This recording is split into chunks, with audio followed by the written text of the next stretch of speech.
안녕하세요.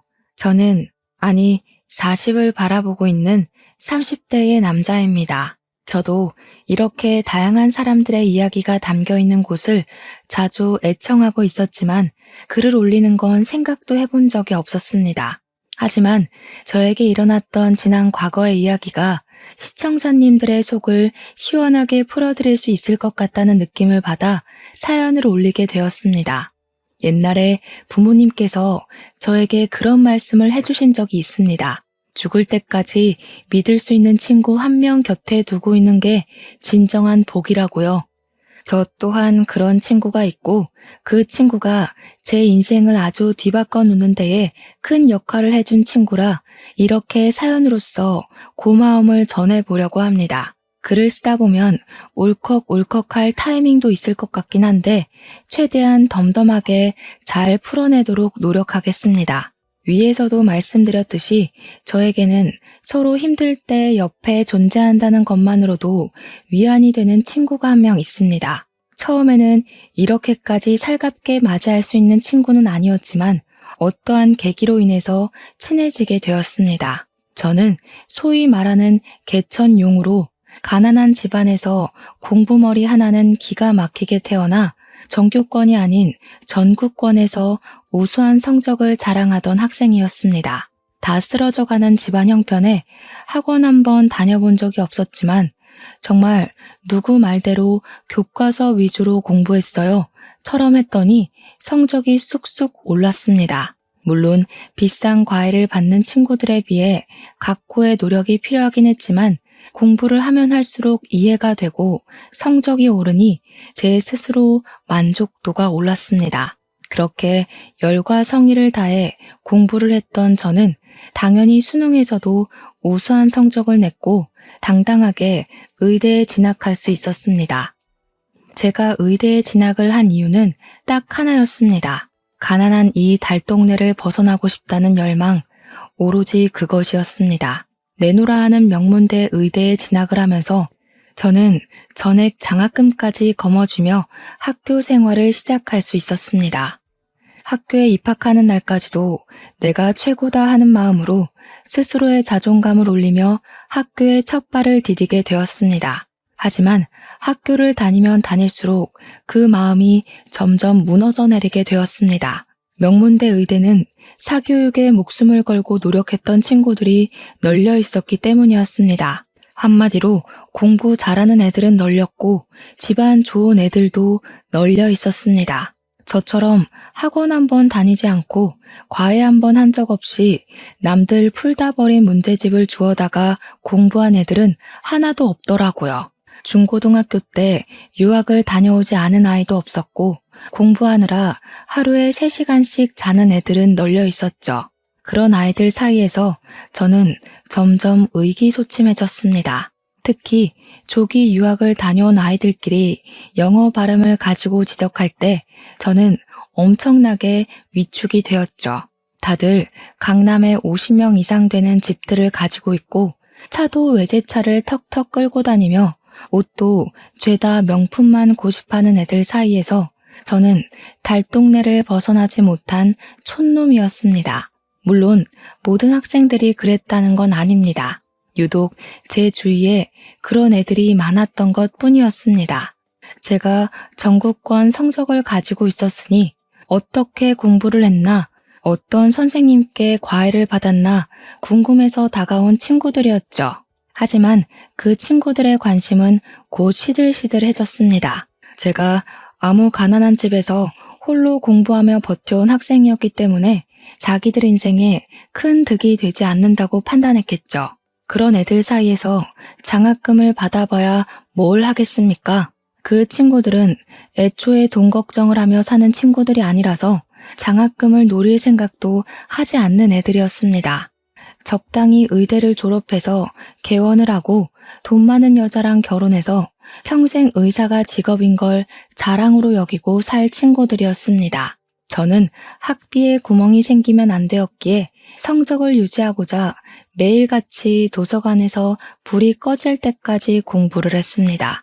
하지만 동기들은 적당히 여유가 생기면 술도 마시러 가고 해외여행을 다녀오기도 하고 골프도 치고 여가 생활을 착실하게 즐기더군요. 저에게도 몇 번 권유를 하긴 했습니다. 내기 당구를 하러 가자 하면 저는 일단 거절부터 해야 했습니다. 제 당구 실력이 엄청 나빴던 건 아니었으나 내기 값이 한두 푼이 아니었거든요. 그거 낼 돈이 없으니 일단 동기들과 어울리지도 못했죠. 그러다 보니 학과에서 저는 친구가 별로 없었고 나중에는 전국권 성적을 유지하던 애라 그런지 재미가 없다 혹은 우리랑 어울리기 싫단다 하는 오해까지 쌓이게 되었습니다. 저는 차라리 그게 편하다고 생각을 하고 외톨이를 자처했습니다. 혼자 지내면 돈 쓸 일은 없었으니까요. 돈이 없어서 삼각김밥 하나 먹으면서 집중해서 공부를 할 때 그들의 눈에는 밥 먹을 시간이 아까워 대충 삼각김밥으로 허기만 달래고 공부하는 애로 찍혔습니다. 그래도 이 악물고 독하게 공부한 덕에 저는 장학금을 한 번도 놓치지 않았습니다. 또한 우수한 성적을 가지고 있었기에 의대를 졸업하고 전문의 과정을 정할 때에도 원하는 과에 진학할 수 있게 되었죠. 사실 저는 아픈 사람을 살리는 심장외과 의사가 되고 싶다는 꿈이 있었지만 그 자리는 돈이 되지 않는 자리였거든요. 결국 저는 돈이 되는 성형외과나 피부과로 마음을 굳혔고 고민을 하다가 결국 성형외과를 선택하게 되었습니다. 그때 동기들에게 욕도 먹고 시기 질투도 엄청나게 받았습니다. 하루 종일 공부만 하더니 결국 성형외과를 가는 거냐고 역시 돈이 최고지 하는 소리를 들어야만 했죠. 저에게 손가락질을 하는 무리들 속에서 유일하게 제 편을 들어주던 친구가 하나 있었습니다. 네, 그 친구가 저의 평생 친구나 다름없는 그놈입니다. 동기들 사이에서는 성격이 좋아서 인싸로 유명한 친구였는데 우연치 않게 저랑 군대도 비슷한 시기에 다녀오고 복학도 같이 한 친구였거든요. 수업도 몇 번 같이 듣곤 했던 그 친구는 진로를 결정하다가 결국 산부인과를 선택했었어요. 우연치 않게 주변에 있다가 동기들 사이에서 제 이야기가 나오는 것을 듣고 멈칫해 있는데 그 친구가 딱 제 편을 들어주더라고요. 유독 저에 대한 유언비어를 퍼뜨리는 친구에게 야, 경석이가 성형외과에 가든 말든 너희들이 뭘 보태줬다고 고나리 짓을 하냐? 하면서요. 제가 성형외과에 가게 된 것이 부러우면 너네도 놀지 말고 공부하지 그랬냐고 막 쏘아대더라고요. 허구한 날 당구 치고 볼링 치고 술 먹고 하더니 성형외과 못 가게 돼서 질투하는 거 아니냐고 사실만 이야기를 하더라고요. 그때 저는 제가 없는 곳에서 제 편을 들어준 친구에게 따뜻한 마음을 느끼고 그 친구를 위해서라면 저도 발벗고 나서야겠다고 생각했습니다. 그렇게 모든 과정을 마칠 때까지 저희는 붙어 다니게 되었고 둘도 없는 동기가 되었습니다. 저는 졸업 후에 강남에 있는 성형외과에 취직을 하게 되었고 동기는 대학병원에서 산부인과 일을 보게 되었습니다. 제가 성형외과에 취업을 하고 얼마 지나지 않아 만나게 된 여자가 하나 있었는데 매번 저에게 공짜로 보톡스를 놔달라, 필러를 놔달라 하더라고요. 크게 문제될 건 없었으니까 여자친구의 사리사욕을 위해 제가 여러 번 얼굴에 시술을 해주기도 했었죠. 그렇게 1년을 만나다가 여자친구에게 결혼을 하자고 이야기를 했더니 저한테 그거 진심이냐고 하면서 막 깔깔 웃더라고요. 저에게 자기네 집안이 얼마나 빵빵한 줄 알고는 있는 거냐고 혹시 결혼해서 팔자 펴보고 싶어서 그런 거냐고 하더라고요. 저는 단지 여자친구에게 진심으로 평생 잘해주고 싶어서 저 정도 벌면 먹고 사는 데는 문제가 없을 것 같아 미래를 함께 하자고 했을 뿐인데요. 여자친구는 자기네 집안이 탐나서 제가 욕심을 부린 줄 알더라고요. 그러더니 오빠는 개천용이라서 부담이 된다. 본가도 다 쓰러져가는 달동네라고 하지 않았냐 하면서 거절을 하더라고요. 오빠 형편에 걸맞은 사람을 만나라고 아니면 본가부터 이사를 가라고 하더라고요. 저한테 진심으로 만났던 기간이 있어서 충고를 해주는 거니까 너무 고깝게 듣지는 말라고 하는데 너무 부끄럽고 수치스러웠습니다. 결혼하고 나면 자기가 시댁에 평생 봉사를 해야 할 것 같다고 자기도 부잣집 시댁 만나서 1년에 한두 번만 얼굴 보고 살고 싶다고 하더라고요. 저랑 비슷한 처지에 있는 여자를 만나야 서로에게 좋을 것 같다면서 헤어지자고 하는데 붙잡을 수가 없었습니다. 저는 그때 받았던 상처로 인해 쭉 여자친구를 사귀는 것을 거부하고 있었습니다. 그러던 어느 날이었습니다. 평소와 다름없이 수술과 진료를 마친 뒤 퇴근을 하려고 나섰는데 산부인과에 간 제 동기 명철이한테서 전화가 온 겁니다. 오랜만에 일찍 끝마치기라도 했나 같이 술이나 한잔할까 싶어서 전화를 받았는데 아주 급한 목소리로 저에게 도움을 요청하더라고요. 여동생이 갑자기 사고를 당해서 얼굴을 크게 다치게 되었는데 재건 수술이 필요할 것 같다는 말이었죠. 대학병원 성형외과는 지금 바로 응급수술을 받을 수 있는 인력이 없다고 저에게 간곡히 부탁하는 게 아니겠습니까? 저는 이미 퇴근을 하러 건물 밖으로 나왔지만 명철이에게 얼른 병원으로 오라고 주소를 알려주었습니다. 마음 같아서는 응급실에 가서 진료를 보라고 하고 싶기도 했죠. 오전, 오후 전부 수술이 있어서 피곤했거든요. 하지만 유일하게 제 편을 들어주었던 친구였고 저도 발벗고 나서주기로 결심했던 친구였기에 병원에 다시 들어갔습니다. 당직 간호사들에게 이야기를 하고 퇴근한 마취과 선생님까지 다시 부탁드려 모시고는 수술을 준비했습니다. 8시쯤 명철이가 동생을 데리고 병원을 왔는데 정말 얼굴이 말이 아니더군요. 코는 옆으로 휘어져 골절이 있었고 눈꺼풀이 찢어져 있었고 얼굴뼈가 안쪽으로 살짝 함몰된 것 같았습니다. 정말 누가 쇠파이프로 얼굴만 때렸나 하는 생각이 들 정도로 심각한 상태였습니다. 정말 대수술이겠구나 싶어서 빠르게 준비를 했고 저녁 8시부터 수술이 시작되었습니다. 늘 저와 호흡을 맞추던 간호사들이 없어서 조금 불편하긴 했지만 베테랑들이라 그런지 금방 손발이 맞더라고요. 피가 많이 흐르고 있었기에 빠르게 지혈을 하고 마취에 들어갔습니다. 함몰된 뼈를 고정하고 패인 곳에는 실리콘을 넣고 휘어진 코를 조정하고 눈꺼풀이 찢어진 곳은 아예 쌍꺼풀을 새로 만들었습니다. 흉이 남을 것이 분명했던 자리였기에 최대한 가리기 위한 어쩔 수 없는 선택이었습니다. 얼굴형이나 모습이 확실히 실리콘을 넣음으로써 달라지긴 했습니다. 수술로 인해서 많이 붓긴 했지만 명철이 동생의 원래 얼굴을 아는 사람이라면 수술 자체는 성공적이었다고 말하고 싶네요. 수술이 전부 끝나고 나니까 무려 새벽 2시더라고요. 6시간을 꼬박 수술에만 매달린 것이었습니다.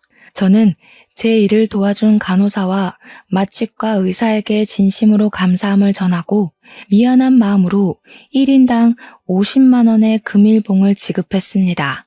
간호사들은 갑자기 생겨버린 수술에 불평을 하다가 50만 원이 입금되니까 바로 고생하셨다고 태도를 바꾸더라고요. 역시 돈이 최고지? 하면서 농담을 하고 명철이에게 수술은 성공적으로 끝났다고 이야기를 했습니다. 명철이는 진심으로 저에게 고맙다고 하면서 돈은 지불하겠다고 이야기를 했지만 저는 딱 잘라 거절했습니다. 명철이가 그래도 하면서 계속 우물쭈물하길래 내가 얼마나 잘 나가는 성형외과 의사인 줄 아냐고 했죠. 재건 수술하는 데만 몇 천만 원을 받는 의사인데 갑자기 그 돈을 어떻게 주겠냐고. 마음만 받을 테니까 너도 나중에 나 필요할 때 한번 도와줘라 했습니다. 산부인과 의사가 뭐 해줄 게 있겠냐 하는데 나 결혼해서 아이 생기면 네가 받아주면 되겠네 했죠. 명철이가 막 웃으면서 너 연애 안 하고 비혼으로 살겠다더니 진심이냐 하더라고요. 그럼 나중에 술이나 한잔 사라 하면서 여동생은 오늘 태어날 수 없다고 이야기를 했습니다. 눈이나 코는 상관없는데 얼굴뼈 함몰 때문에 무균실에서 처치를 받아야 한다고 했더니 끄덕이더라고요. 당직 간호사들에게 부탁을 하고 저는 녹초가 되어 퇴근을 했습니다. 그 뒤로 출근을 하면 매일같이 무균실에 들어가서 명철이 동생의 상태를 확인했고 추가 수술은 필요가 없는지 잘 안 오는지 지켜보고 있었습니다. 코가 골절이 된 부분은 보이지 않게 절개 수술을 했는데 안화골절은 어쩔 수 없이 볼에 흉터가 남았습니다. 저는 그 흉이 티가 나지 않도록 옅게 패인 부분은 흉터 치료를 하고 깊은 부분에는 보조개를 만드는 것이 어떻겠냐고 물어보았습니다. 명철이 동생은 끄덕였고 보조개 수술을 시작했고요. 그건 거의 시술이나 다름없어서 30분 안에 끝났습니다. 명철이는 말끔해진 동생의 얼굴을 보고 조금 낯설어 하면서도 성형의 힘이 이렇게 중요한 거라고 동생에게 장난을 치더라고요. 저에게 진심으로 고맙다 하는 말도 잊지 않았죠. 명철이 동생은 수술한 지 열흘 만에서야 퇴원을 할 수 있었고 얼굴에 멍이 많이 남아있어서 멍에 바르는 크림을 꼭 쓰라고 설명도 아끼지 않으셨습니다. 그 비용은 모두 제 개인비로 처리를 했기에 뼈아픈 손실이 당연히 일어났지만 명철이가 제 편을 들어줬었던 지난날을 생각하면 아깝지 않았습니다. 그날 이후로 가끔 가다 명철이를 만나서 술도 한잔하고 밥도 먹고 했는데 여동생이 정말 미인이 되어서 가끔 낯설기도 하다고 하더군요. 제가 어떻게 사고가 났길래 다른 데는 멀쩡하고 얼굴만 그렇게 된 거냐고 아무리 생각해도 이상하다고 했죠. 그러니 명철이가 한참을 고민하다가 그제야 말을 해주더라고요. 여동생이 남자친구랑 싸우고 헤어지자고 했는데 남자친구가 손버릇이 무척이나 안 좋은 놈이었던 거죠. 홧김에 애를 그렇게 만들었다고 하는 겁니다. 응급실을 가야 하나 순간 고민을 했지만 하필 다친 곳이 얼굴이라 제 생각이 났다고 하더라고요. 그 정신 나간 놈은 어떻게 했냐? 경찰에 신고는 했냐 하니까 아는 변호사의 도움으로 지금 재판 중에 있다고 했습니다. 치료비 배상이 나오면 저에게 주겠다고 해서 아니라고 동생이 심리치료를 받을 수 있게 사용하라고 했죠. 명철이가 안 그래도 그것 때문에 고민이라고 하더라고요. 여동생이 상처를 크게 입어서 그런지 대인기피증까지 오게 됐다고요. 지나가는 사람들이 갑자기 해코지를 할 것 같다는 느낌을 받아서 길거리도 못 돌아다닌다고 결국 미국으로 가서 잠시 지내다 오기로 했대요. 그러면 저 명은이가 너한테 꼭 고맙다고 전해달라고 했다고 하더라고요. 저는 당연히 의사로서 해야 할 일을 한 거라고 말은 했지만 이상한 놈한테 걸려서 그런 상처를 입은 명철이 동생이 좀 안타까웠습니다. 명철에게 위로의 말을 전하고 저희는 또 그렇게 바쁜 각자의 일상으로 돌아갔습니다. 그 뒤로 저에게 일복이 터진 것인지 진짜 너무너무 바빴습니다. 성형외과에 찾아오는 손님들도 무척이나 늘었고요. 또 제가 젊은 의사임에도 불구하고 실력이 좋다고 소문이 나서 방송가에서도 저를 찾아오고 했습니다. 연예인 지망생들부터 방송국에서도 출연해달라는 문의가 빗발치기 시작했습니다. 바쁘게 살던 와중에 제가 방송을 하나 나가게 되었는데 그 프로그램에서 코너 속의 코너를 진행하는 캐스터와 안면이 생기게 되었습니다. 저한테 먼저 살갑게 선생님이 성형을 그렇게 잘하신다고 하던데 제 친구들도 선생님께 코 수술했더라고요. 제 코도 한번 봐주세요 하면서 다가왔습니다.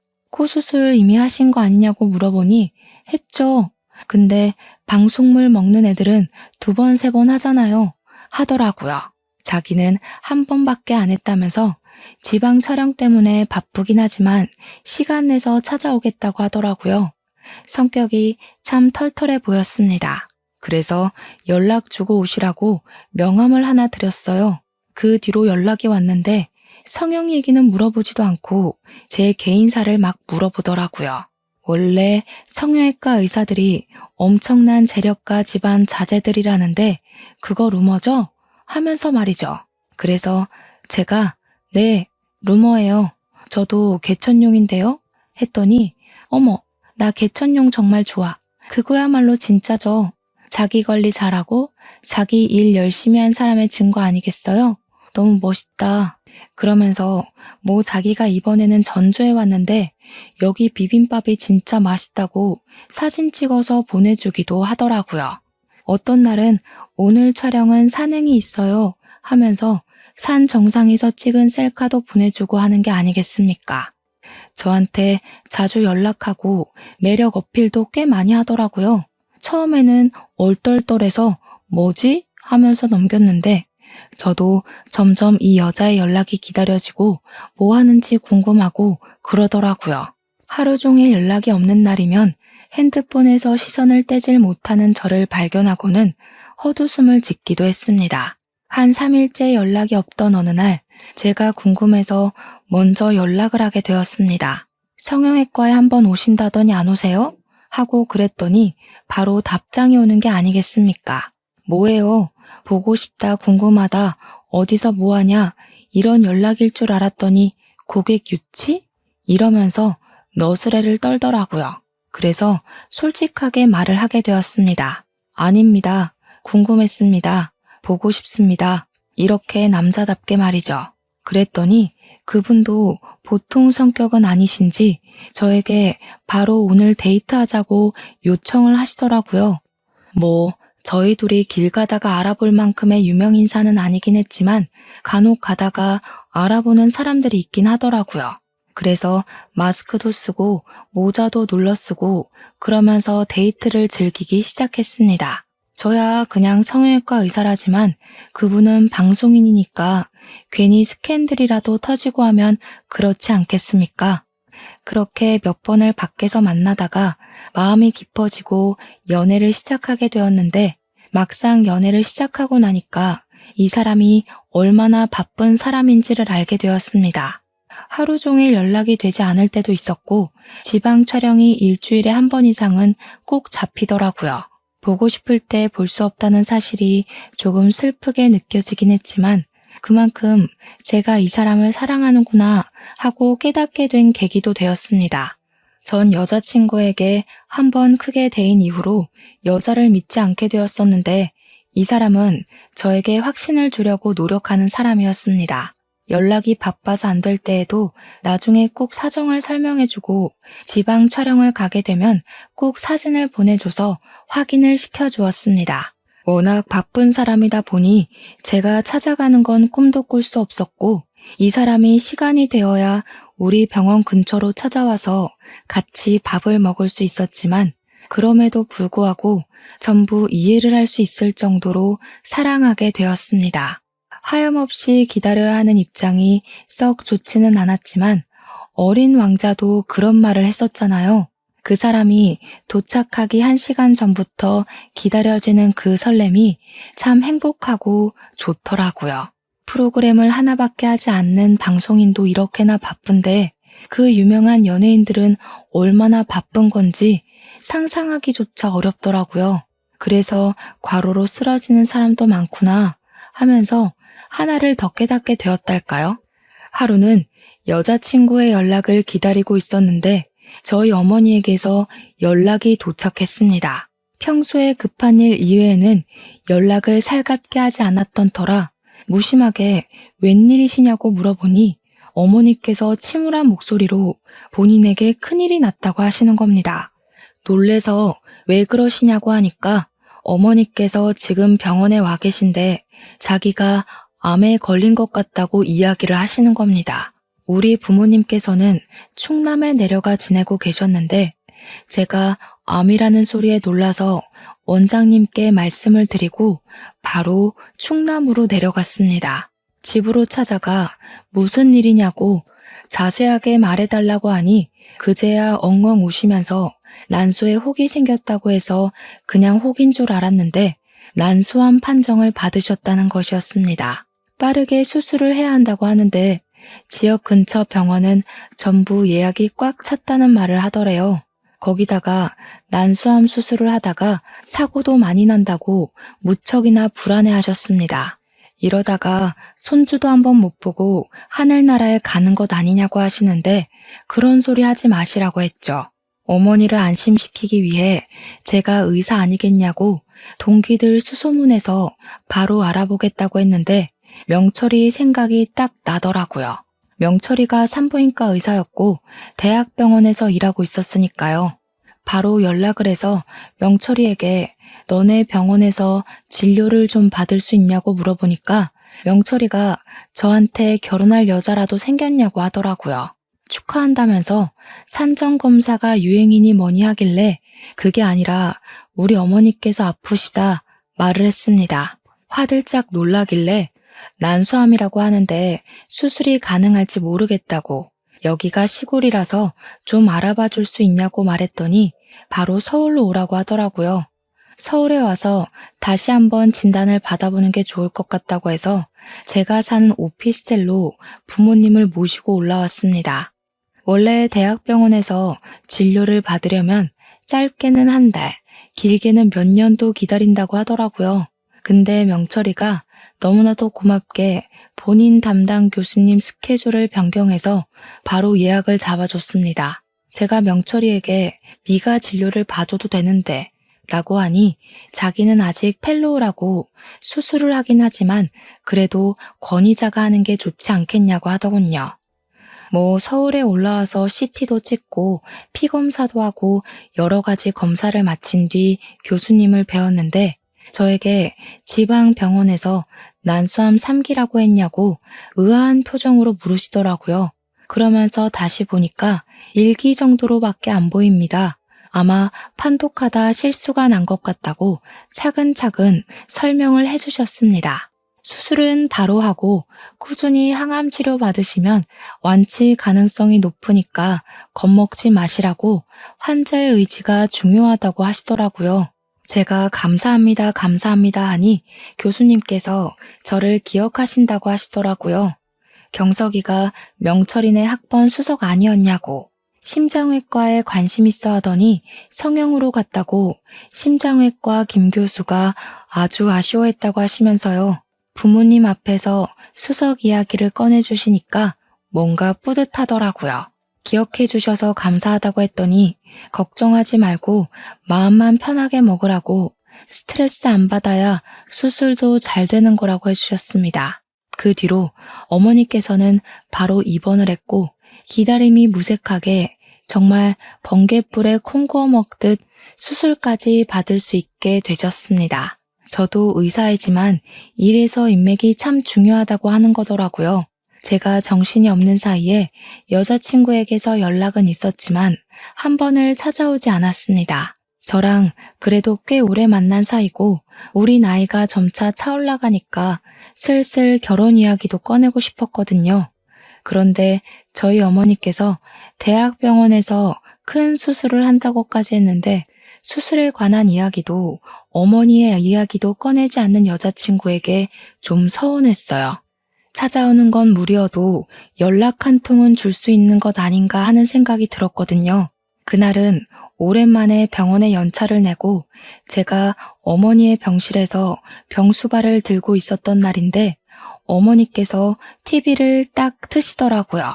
제 방송이 나오고 있었는데 제 여자친구가 진행하는 프로그램이 떡하니 나오고 있었습니다.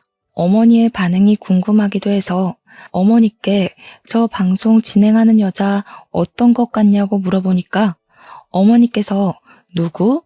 저 캐스터? 하시더라고요. 예쁘게 생긴 것 같지 않냐? 실제로 보면 더 예쁘다더라 하니까 어머니께서 피식 웃으시는 겁니다. 얘가 공부만 하느라 아무것도 모르는구나. 저 여자 예전에 엄청난 스캔들 하나 있었잖아. 뭐라더라?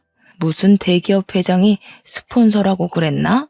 아무튼 누구 첩질한다고 난리 났었잖니.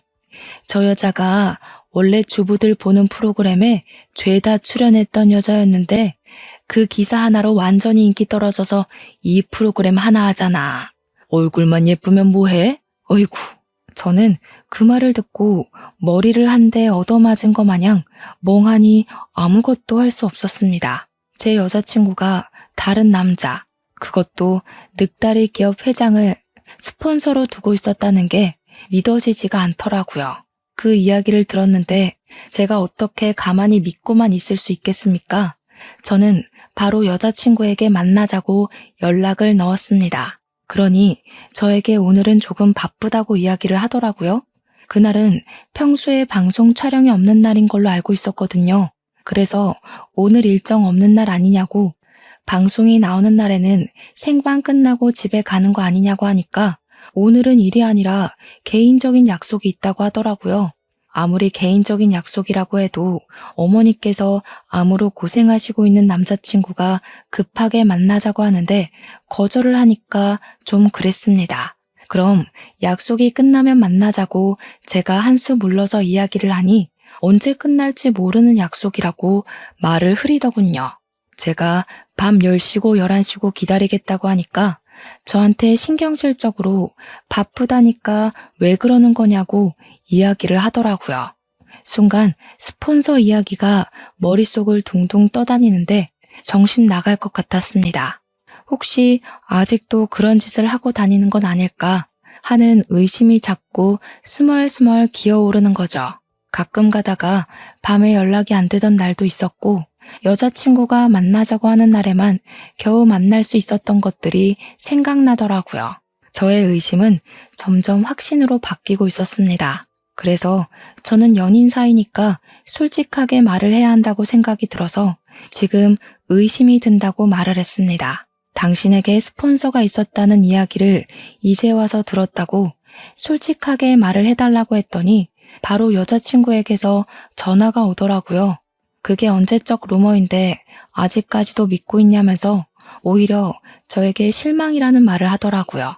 솔직하게 말해달라고 그거 루머 맞냐고 다그쳤습니다. 그랬더니 지금 자기를 못 믿는 거냐면서 그 루머 때문에 방송도 다 잘리고 자기가 정말 힘들게 살았다고 하더라고요. 그 대기업 회장이 누구인지 아냐고, 누군지는 안 뜨고 소문만 있는 거라고, 자기가 그 기사를 쓴 기자 명예훼손으로 고소도 했었다고 하더라고요. 그러고는 기분 나쁘니까 나중에 연락하겠다면서 전화를 뚝 끊어버렸습니다. 저는 어머니 병실에 앉아서 그 기자가 누구인지 열심히 검색을 해보았습니다.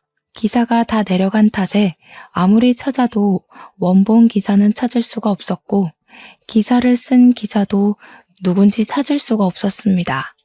막막하던 순간에 여자친구의 안티카페가 있을까 싶어서 검색을 해보니 딱 하나가 뜨더라고요. 회원수가 500명뿐인 초라한 안티카페였지만 가입을 해서 글을 찬찬히 살펴보니 떡하니 그 기자의 이름이 적힌 기사가 올라와 있었습니다. 저는 서둘러 확인을 하고 기자 이메일을 찾아서 메일을 남겼습니다. 방송인 유미애 씨의 스폰서 내용을 확인하고 싶다고 말입니다. 그 기자가 다음날 저에게 연락이 와서는 그 기사 때문에 자기가 명예훼손으로 고소를 당해서 벌금도 냈었다고 입 밖으로 꺼내기 싫다고 이야기를 하더라고요. 그래서 솔직하게 저도 오픈을 했죠. 제가 남자친구인데 그 내용으로 과민 반응을 하더라. 좀 수상하다. 자세하게 알고 싶다. 구구절절 말입니다. 만나서 이야기를 하자고 먼저 요청을 하길래 병원으로 와달라고 부탁을 하니 오셨더라고요. 멋쩍게 앉아서 이야기를 들을 수 있었습니다. 유미애 씨, C기업 이 회장이랑 그렇고 그런 사이 맞아요. 제가 직접 찍은 사진도 있었고요. 물론 C기업에서 저한테 수십억대 소송을 걸겠다고 으름장을 내서 2차 폭로는 무기한 중지되었죠. 상대방을 숨기고 기사를 냈는데 명예훼손으로 그 여자가 소송을 걸 줄 알았겠습니까? 덕분에 1,000만 원이나 벌금을 냈어요. 근데 남자친구 맞아요? 왜 이런 걸 캐고 다닙니까? 아무래도 그 스폰이 아직도 이어지고 있는 것 같다는 의심이 들어서 말입니다. 증거는 없지만 밤에 연락이 안 될 때도 있고 촬영이 없는 날에도 촬영한다고 거짓말을 하더라고요. 그 여자 원래 이쪽에서는 유명했어요. C기업 말고도 다른 기업 회장들이랑도 뭐 있을걸요? 아무튼 남자친구라고 하시니 좀 안 됐네. 그냥 빨리 헤어지세요. 그게 똥 피하는 길입니다. 병원 로비에서 그런 이야기를 하고 있는 와중에 명철이가 지나가다가 저를 보고 반갑게 달려왔습니다. 기자분을 보더니 저한테 오, 뭐야, 여자친구? 하고 물어보더라고요. 그래서 아니라고 기자님이라고 소개를 하니 명철이가 당황해하면서 기자를 왜 만나고 있냐고 성형외과에 무슨 일 생긴 거냐고 물어보더라고요. 명철이까지 속이긴 좀 그래서 솔직하게 이야기를 했습니다. 사실 방송인 유미애가 내 여자친구라고 말이죠. 그랬더니 명철이가 기자를 향해서 잘 만나고 있는 커플 헤어지게 하려고 사생활을 캐는 거냐고 하더라고요. 오해가 단단히 쌓인 것 같아서 그런 거 아니라고 여자친구가 스폰서 일을 한다는 소문을 들어서 확인차 만난 거라고 했죠. 그러니 명철이가 갑자기 유미애? 유미애? 하더니 얼굴이 사색이 되더라고요. 그 표정을 보고 저도 놀라서 뭐 아는 거 있냐고 유미애랑 아는 사이냐고 물어봤더니 명철이가 저한테 이야기를 해주더라고요. 우리 동기 혜성이 있잖아. 혜성이가 몇 년 전에 산부인과를 개업했는데 거기 단골 손님이거든. 제가 명철이한테 너 아직도 혜성이랑 연락하고 지내는 거냐 하니까 명철이가 혜성이가 자기 여자친구라고 하더라고요. 졸지에 잠복 근무를 하는 형사도 아닌데 완전 무장을 하고 퇴근 시간을 맞춰 저와 명철이 그리고 기자님까지 셋이서 혜성이의 산부인과로 향했습니다. 혜성이에게 어떻게 이야기를 꺼내야 할지 고민을 하다가 사실 내가 유미의 남자친구다 하면서 운을 뗐습니다. 스폰서 짓을 아직도 하고 있는 듯하니 결론은 진료 기록을 보고 싶다는 말이었습니다. 그러니 혜성이가 저를 싸늘하게 바라보면서 환자 진료 기록을 제3자에게 보여주는 건 불법이라 안 된다고 하더라고요. 의사가 될 때 선서하지 않았냐고. 도대체 학교 수석이라는 놈이 눈이 멀어서 뭐하고 있냐고 하더라고요. 순간 부끄러워져서 고개를 푹 숙이고 미안하다 하고 있는데 혜성이가 그러대요. 명철이 여동생 수술해줬던 게 고마워서 그냥 친구로서 조금 흘려주는 거라고 자기한테 들었다고 하지 말라고 하더라고요. 3일 뒤 저녁 9시에 아마 우리 산부인과에 방문할 거야, 그 여자. 사람들 눈 의식해서 밤에만 찾아오거든. 피임 기고 시술할 때가 돼서 아마 그거 하러 다시 찾아올 건데 그때 뭐 누구랑 오는지 한번 보던가. 절대로 혼자서는 안 오거든? 자기 돈줄이랑 오지. 저는 일부러 유미에게 연락을 넣어 3일 뒤 저녁에 뭐 하냐고 별일 없으면 같이 밥이나 먹자고 말을 했습니다. 그러자 유미애는 저에게 하필 그날 지방에 추가 촬영이 잡혀서 서울에 없을 것 같다고 다음에 밥을 먹자고 말을 하더라고요. 저는 그날 혜성이의 병원에 가기 위해서 유미애가 술을 쓰는구나 느끼게 되었습니다. 최대한 아쉬운 척하면서 그럼 나중에 서울에 오면 보자고 이야기를 했더니 지방 촬영하고 나면 힘들다고 일주일 뒤에 보자고 하더군요. 명철이에게 이야기를 들어보니까 피임 시술을 하면 며칠은 좀 쉬어야 된다고 하지 않겠습니까? 저는 이를 갈고 복수를 하기 위해 차근차근 계획을 짜기 시작했습니다. 결전의 그날이 다가오고 저는 긴장감으로 손이 미끄덩거릴 정도로 땀을 줄줄 흘렸습니다. 혜성이의 산부인과가 저녁 6시 30분이면 문을 닫기 때문에 저와 명철이 그리고 기자까지 3명은 산부인과 안에 몰래 들어와 잠복을 하고 있었습니다. 큰 병원이 아닌 개인 병원이라서 가능한 일이었습니다. 한참을 기다리고 있는데 정말 9시가 조금 넘자 유미애가 불 꺼진 산부인과에 간접등 불빛에 의지를 한 채 들어오더라고요. 명철이는 저게 유미애가 맞냐면서 긴가민가했지만 저는 한눈에 딱 알아볼 수 있었습니다. 모자를 푹 눌러쓰고 마스크로 얼굴을 꽁꽁 싸맨 채 조심히 들어왔지만 말이죠. 왜냐하면 그 모자와 마스크가 저랑 데이트할 때도 자신의 신변을 숨기기 위해 사용했던 소품이었어요. 웬 남자의 팔짱을 끼고 둘이 다정하게 들어왔는데 이상하게 젊어 보이는 겁니다. 시기업 회장은 늙어서 머리가 다 벗겨진 사람이었는데 옆에 있는 남자는 머리숱이 아주 풍성한 사람이더군요. 혹시 매니저는 아닐까 내가 헛다리를 짚은 걸까 하면서 누구지 누구지 하고 있는데 기자님이 그러시더라고요. 난년은 난년이네 하면서 저 사람 A 광고기획 전무라는 사람이라고 설명을 해주었습니다. 정말 만나던 남자가 한둘은 아닌 모양이더군요. 저는 이를 갈고 복수를 위해 마지막 결심을 했습니다. 유미애가 혜성이의 진료실에 들어간 지 15분이 지나자마자 저는 진료실의 문을 쾅 소리나게 열고 들어갔습니다. 순간 놀란 전무와 유미애는 저에게 누구시냐 나가라 소리를 쳤고 혜성이도 연기를 시작했습니다. 환자분 지금 진료 중이니까 들어오시면 안 된다고 나가라고 말이죠. 피임기구를 손에 들고 설명마저 할까요? 보통 피임 시술은 하며 일부러 이야기를 이어가는 혜성이의 말을 전무라는 사람이 끊더라고요. 저는 유미애를 향해 너 딱 걸렸어 라고 말을 했고 전무는 여기 사람 없냐고 이 사람들 좀 끌어내라고 소리를 치더라고요. 영업이 끝난 산부인과에 다른 직원이 누가 있겠습니까? 기자는 바로 셔터를 눌렀고 그 둘은 얼굴을 가리면서 찍지 말라고 연신 소리치고 있었습니다. 나가려는 전무를 명철이가 뒷덜미를 잡아두었고 유미애는 꼼짝도 못하고 저한테 오빠 오빠 하더라고요. 제가 싸늘하게 쳐다보자 갑자기 신경질을 내며 소리를 쳤습니다. 지금 나를 미행한 거야? 여긴 어떻게 알고 찾아온 거야? 그래, 미행했다. 이게 더럽게 스폰을 받고 다녀? 저희 둘이 싸우고 있는데도 전무라는 사람은 본인 신상을 숨기기에 바쁘더라고요. 기자의 카메라를 잡아차려고 하는데 명철이가 막았습니다. 유미애는 저에게 오해하는 거라고 이야기를 했지만 저는 피임기구를 가리키며 저게 어떻게 오해냐고 했죠. 피임 시술에 대해 이야기하는 걸 다 들었는데 다른 남자랑 떡하니 나타나서 뭐 하는 거냐며 유미애의 뺨을 치려고 했습니다. 그러자 혜성이가 저를 말리더라고요. 환자분, 지금 임신 초기 상태라 안정을 취해야 합니다. 폭력을 쓰시면 경찰 부를 거예요.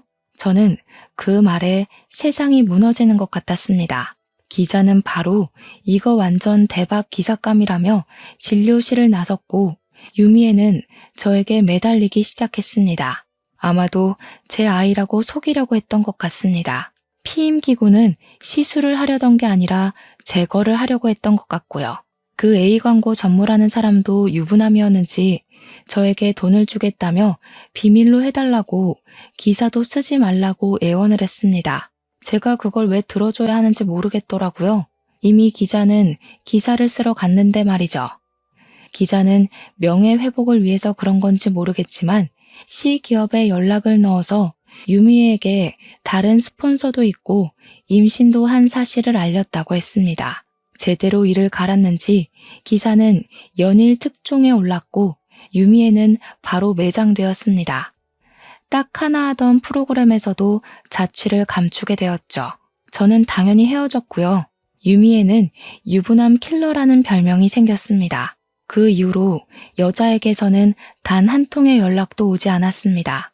저희 어머니는 수술이 잘 되어서 항암도 3차까지만 하면 된다는 이야기를 들었고요. 이래서 참 인연이 중요하다는 생각을 하게 되었죠. 혜성이랑 명철이도 저에게 곧 결혼을 하게 되었다면서 청첩장을 주길래 축하의 말을 아낌없이 전했습니다. 저에게 좋은 인연이 나타날 거라고 하길래 저도 당장 결혼 생각은 없지만 좋은 사람이 나타났으면 좋겠다고 했습니다. 아마 이런 일을 겪고 났으니 다음에는 더 좋은 사람 찾아갈 수 있겠죠? 여러분들도 저를 응원해 주셨으면 좋겠습니다. 제 이야기는 여기서 마치도록 하겠습니다. 감사합니다.